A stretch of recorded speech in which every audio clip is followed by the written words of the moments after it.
of what you will be doing all day is measuring the height of the liquid in capillary tubes. The role of science is really to educate the students so that they understand the material nature of the cultural artifacts that they're dealing with. So what the chemistry is of how paints were made, or how plastics are made, or the chemistry behind wood and paper, and also the degradation of these objects, and then also to inform the choices that they make in their restoration materials.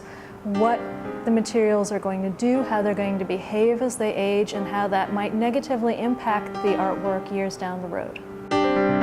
I'm doing an experiment about light bleaching in ethanol, and conservators often light bleach aqueously, so in water, but I'm testing to see if it can be done equally as effective in ethanol so that we can light bleach materials or works of art on paper that have media that are water soluble or water sensitive. Here we care a great deal about the students' understanding of methodology and what goes into the creation of these works of art, both from actually hands-on practice, making tempera paintings, making paper, reproducing these historical techniques so that when you see an object later on, you know exactly how it was made and you have a much better feel for how that object and what your treatments will do to it.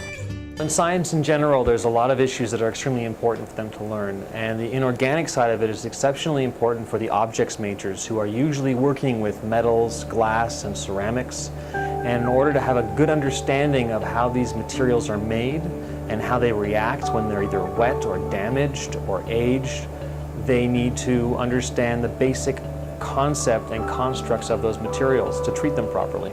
As we add surfactant, the program is designed to teach students how to approach materials from the most basic chemical reactions that they can have in their own backyard. One corrosion here we have was probably a copper oxide, like cuprite corrosion.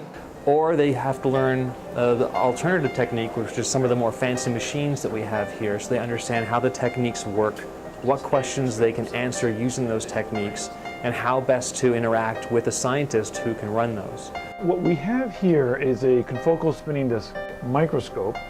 In conservation science at Buffalo State, we're introducing this technology, this instrumentation, to be able to better evaluate surfaces and what's happening to them, either through conservation treatment or through deterioration. And in this particular case, we're looking at some small lithic stones. We also see that there are some pits and also different levels.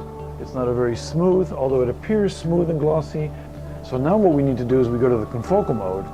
Be curious, ask questions. This is the best chance you'll ever have to ask questions. But we've extended and we've stitched all the way into the body of the stone. And we're all here to answer them.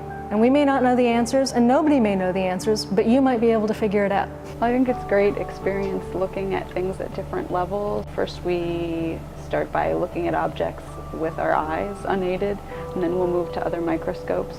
And with this confocal microscope, we can really see the texture of an object at a fine level and also quantify the measurements so we can get good statistical comparisons. We deal with archaeological artifacts as well, and sometimes those come with different problems altogether.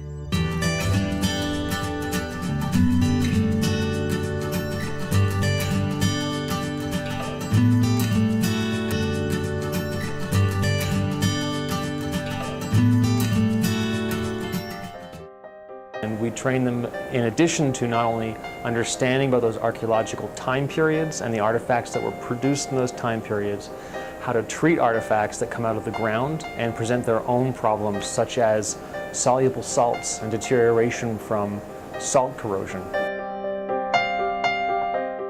And every piece brings its own revelations. You may be a paintings major and work on paintings your entire time here, but every painting is different. Every painting has different materials, and the sense of, aha, that's what it is always there, no matter how many times you analyze something. And science is here to back all of that up. It's not scary.